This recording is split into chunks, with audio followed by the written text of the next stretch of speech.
İstanbul Havalimanı'ndayız. İGART Sanat Projeleri İstanbul Havalimanı'nın dünya insanlarını ve İstanbul'un sanatla buluşturmak için oluşturmuş bir platform. Ve bu platformun en önemli etaplarından birisi de yarışmaları. Bu kapsamda sevgili dostum kreatör Profesör Markus Graf'la birlikte bugün sizlerle kamusal alanda sanat, sanat-mekan ilişkisi, sanat-mimari ilişkisi gibi hem genel konuları hem de yarışmamızın içeriğiyle ilgili olan bu kavramları değerlendireceğiz.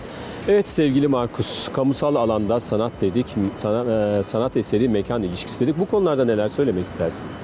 Bu tabii ki çok kapsamlı bir konu ve A'dan Z'ye böyle 15 dakikada özetlemek mümkün değil, gerek de yok. Ama şöyle tabii ki yani kamusal alanda sanatın geçmişi çok eski. Hatta mağaradan itibaren bir başlangıç noktasını koyabiliriz. Kamusal alanda sanat tabii ki bu bağlamda sanat ve halk ilişkisi ya da sanatın kamusallaşması için önemli bir alan. Çünkü geleneksel olarak işte galerilerde, müzelerdeki sergilere baktığında belli bir kitle gidiyor.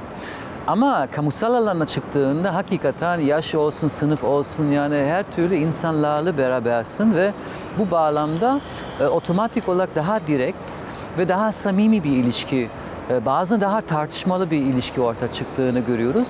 Türkiye'deki konu tabii ki apayrı çünkü Türkiye'deki kamusal alanda sanat konusu Batı ile karşılaştırdığımız daha kısıtlı. Çünkü buradaki kamusal alanda ve buradaki sanat sayesinde ve sanat yapıt sayesinde baktığımızda çok daha az yapıtı var maalesef. Son dönemlerde orada bir iyileşme başladı ama sonuç olarak orada hala gidecek ve yapacak çok işimiz var. Ve biz tabii ki bir havalimanındayız.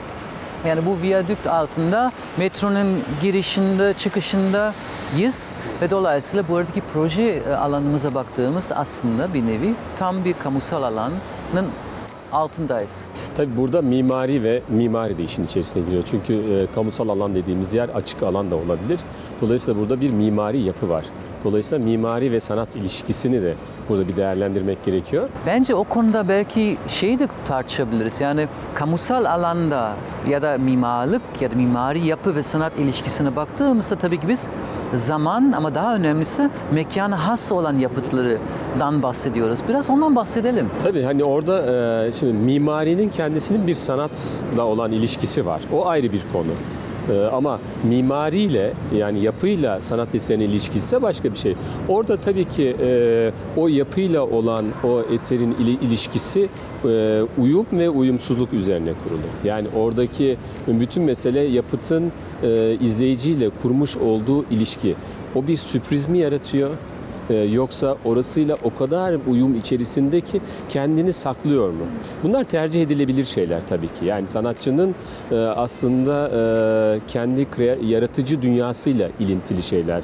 Kendisini saklamış da olabilir. Bu da o işin bir sürprizi olabilir. Ya da kendisini çok öne de çıkartıyor olabilir. Ama şu var ki bir mimari bir yapı söz konusuysa doğal olarak o yapının tüm özellikleriyle birlikte tasarlanması gerekiyor. Bu hem fiziki özellikleri hem atmosfer özellikleri, açık alan mı, kapalı alan mı, yükseklik burada olduğu gibi genişlik.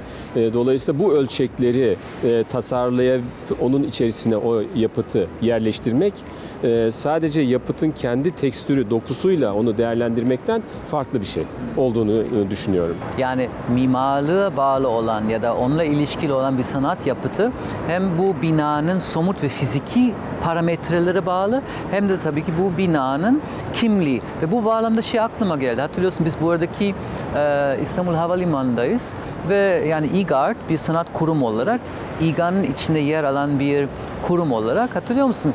Galiba CEO ya da üst yöneticilerden birisi şey demişti. Yani bir kimlik sadece beton ile kazandırılmaz. Bu işin aslında Batı'da gördüğümüz gibi sıkça modern yapılarında zaten en başından beri ya da ilk noktadan itibaren sanat ve kültürü dahil ediliyor diye görüyoruz. Ve aslında aynısını burada da yapılmaya başladı. Ben şimdi biraz da ileriye dönüp bugüne bakmak istiyorum. Şu anda burada boş bir yüzey var. Üzerimizde duruyor. Hatta biz buraya ilk geldiğimizde çevre düzenlemesi bile yoktu. Oradaki dokunuşların bile buranın etkisini ne kadar değiştirdiğini fark ettim. Ama o yapıt buraya uygulandıktan sonra aslında söylediklerimiz anlam bulacak. Bence bittikten sonra bir de meç etmek lazım, karşılaştırmak lazım söylediklerimizle. İşte o zaman o ruhu kazanmış oluyor. Yoksa büyük betonlarla, büyük yapılarla, yapının kütlesel olarak büyüklüğüyle onun anıtsallığı doğru orantılı değil. Belki de buraya bütün anıtsallığı, o sanat dokunuşları kazandıracak diye düşünüyorum. Diğer taraftan da bir sanat eserinin projelendirilmesi ve uygulanması arasındaki ilişkiden birazcık bahsedebilir misin? Ben sanatçı değilim. Bu soru da sana atacağım sonra ama ya bir küratör olarak ama aynı zamanda bir akademisyen olarak bir makale yazmadan önce ya da bir sergi yapmadan önce tıpkı bir sanatçı gibi bence her şey aslında bir düşünce, bir fikir ile başlıyor. Ve genellikle ben genç sanatçılarda hep şunu görüyorum. Yani ilk olarak bir fikir ortaya çıkıyor. Sonra bu fikir bir vizyona, sonra bu vizyon bir kavram, bir konsepte dönüşülüyor ve tabii ki bu yolda bence sanatçı, tasarımcı, küratör, proje yöneticisi neyse ya da kimse o süreçte aslında bir araştırma yapılması gerekiyor. Yani bu alanda benzeyen fikirleri, benzeyen projeleri var mı, yok mu, yapıldı mı, yapıldıysa ben nasıl bir farkı yaratabilirim gibi aslında bir yarışmadan sonra geliyor. Sonra somutlaştıktan sonra bence artık fikirden uygulamaya ya da işte fikirden projelendirilmesine geçiyoruz ve özellikle çağdaş sanatta multidisipliner çalışan sanatçılarımız var. İşte neon, işte hazır nesneler, işte 3 boyutlu, 2 boyutlu resim, pentürü, kağıt üzerine bir sürü malzemelerimiz var. Ve aslında her malzeme hem içerik olarak, estetik olarak ama aynı zamanda oradaki teknik ya da malzemeden kaynaklanan meselelerden dolayı aslında her projeye yeni bir malzeme, yeni bir fikir, yeni bir estetik boyutunu kazandırman gerekiyor. Yani ne demek istiyorum? Aslında bu bağlamda günümüzdeki çağdaş sanat yapıtlarında sıkça aslında sanatçılar bir proje mühendisliği ya da bir proje müdürü ya da bir mühendis, bir mimar, bir tasarımcı gibi çalıştığını görüyorum ve hatta bunun gibi bir yarışmada katılıyorsan tabii ki adeta fikirden kavram ama sonra kavramdan somut bir şekilde mekana ve buradaki gerekçeleri bağlaman gerekiyor. Tabii sen sanatçı olarak da sen ne diyorsun? Çünkü bazı yumurta ve tavuk meselesi gibi. Orada malzeme mi fikir mi ilk olarak? Şöyle görüyorum sevgili Markus. Sanatçıların tasarımı birazcık küçümsediklerini düşünüyorum. Halbuki tasarımın içindeki sanatı yok saydıklarını görüyorum. O kadar pür yaklaşıyorlar ki meseleye. Yani bunu eleştirmiyorum haklı olarak. Tasarımdaki yarar odaklı olma konusu tasarımın içerisindeki sanatı görmelerini körleştiriyor, engel oluyor. Dolayısıyla bu da onları tasarıma birazcık tepeden bakarak yaklaşıyorlar. Halbuki iyi tasarımcılar, büyük tasarımlar aynı zamanda çok iyi sanatçılar. Ama iyi sanatçılar, iyi tasarımcılar değiller. Yani sanatçıların içerisinde tasarımcılar da çıkıyor elbette ki sanat tarihine baktığımızda. Özellikle Bauhaus'a baktığımızda kurucu kadrosunun hepsi çok önemli sanatçılar.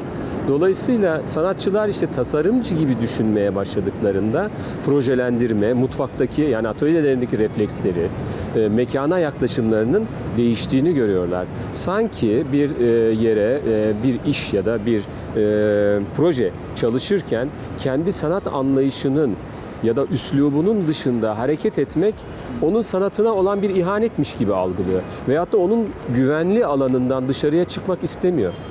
O kadar kendisini sadece o alan içerisinde konumlandırmış ki halbuki bugün özellikle pandemi sürecinde bize gösterdik ki hepimize hibrit diye bir kavram. Yani çok yönlü hareket edebilme, çoklu düşünebilme. Dolayısıyla sanatçı da çoklu düşünebilmeli. Tek bir noktadan bakmamalı. Ve bu bağlamda son soru, sonra kapatıyoruz. Sen işte sanatçı gibi düşünmek ya da sanatçı ve tasarımcı gibi düşünmek sanki oradaki düşünce ekolu ya da düşünce tarzı, şekli farklıymış. Bu farkı özellikle kamusal alan bağlamında nasıl değerlendirebiliriz? Şunu sormak istiyorum. Sen şimdi dekansın, hocasın ama sanatçısın. Yani hatta aslında herhalde ilk olarak sanatçısın. Kesinlikle tabii ki. Birincil. Ben de kendimi öyle tanımlamak Bence de öyle. Dolayısıyla ama şimdi şöyle düşün Güveliyim. Sen şimdi sanatçı olarak tuval üzerine çalışan bir ressam olarak atıyorum. Atölyende çalışırken işte galeriyi düşünüyorsun, işte tuvali düşünüyorsun ve işte oradaki sistem içine yer alıyorsun. Ama şimdi mesela biraz önce söylediğini bu düşünceleri kamusal alana taşınmak nasıl bir farkı yaratıyor ya da sence kamusal alanda bir yapıt yaratmak galeri için bir yapıt yaratmaktan nasıl bir paralellik ve farklılık var? Son sorumuz bu olsun bence. Bir kere üretim pratiği olarak alışmış olduğum bir kendimi ifade etme alanım var. Tuval yüzeyi. Kendimle barışık malzemelerim var ve araçlarım var. Dolayısıyla o sahada kendimi daha iyi ifade ediyorum. İşte buna üslup deniliyor. Gözü kapalı resim Tabii, yani yapıyorsun. buna üslup deniyor. Bunun pozitif tarafları da var, negatif tarafları da var. Zaten bir sanatçı sürekli ben de içsel olarak kendimi sorguluyorum. Ne yapıyorum, niyetim nedir, ne yapmaya çalışıyorum. Bir türlü sürekli kendini eksik hissediyorsun. Tam hissetmiyorsun bir türlü. Çünkü zaman değişiyor, çağ değişiyor ve sen onun gerisinde kalmadığını hissetmeye başladığında yenilemek istiyorsun. Dolayısıyla böyle bir alanla, mekanla karşılaştığım zaman benim üretim pratiğim bu alanın istediği şeye uygun olmayabilir. Bunu zorlamaya gerek yok. Onu söylemek istiyorum. Dolayısıyla buraya has yeni bir kreasyon üretebilirim. O da bana ait olacak bir şeydir. Ve zaman içerisinde aslında ki bu farklı üretimler yan yana geldiği zaman sanatçı kendisini görmeye başlıyor. Bu yüzden onun içerisine kalmamak gerekiyor. Şimdi bu küçük konuşma dizisi bu noktada bitiriyoruz. Daha önceki 2 haftada farklı konuklarla beraber çeşitli konular üzerine konuştuk. Bugünkü konumuz kamusal alanda sanat ve kamusal alan için birçok farklı tanımı var. Ama en yalın tanımı aslında hepimiz mekanı olarak tanımlayabiliriz. Yani İngilizce olarak public space diyoruz, public sphere diyoruz ama bir tane terim de çok seviyorum. Common place. Yani hepimizin Ortak mekanı, ortak alanı. Aslında daha iyi tanımlıyor bence. Evet. Hani kamusal deyince sanki sadece kamuya ait. Hani State University diye bir şey var ya, kamu üniversitesi. İşte zaten bu yüzden yani o şimdi ayrı bir konu Evet, ama evet, Türkiye'deki konuyu açmayalım. kamusallık ve kamusal alan tanımı yurt dışındakilerden çok farklı. Dolayısıyla bu ortak alanı hepimizin alanı. Biz şu anda bir viyadüğünün altında, bir ortak alanın altındayız, içindeyiz ve bu ortak alanı hep beraber yaratmamız gerekiyor. Hem kültürel olarak, hem toplumsal olarak, hem sanatsal olarak ve buradaki noktada aslında umarım hepimizin daha iyi bir ortak alanının küçük bir parçası olacak. Bu yüzden bu ortak alanda görüşmek üzere, buluşmak üzere. İyi günler. Hoşça kalın.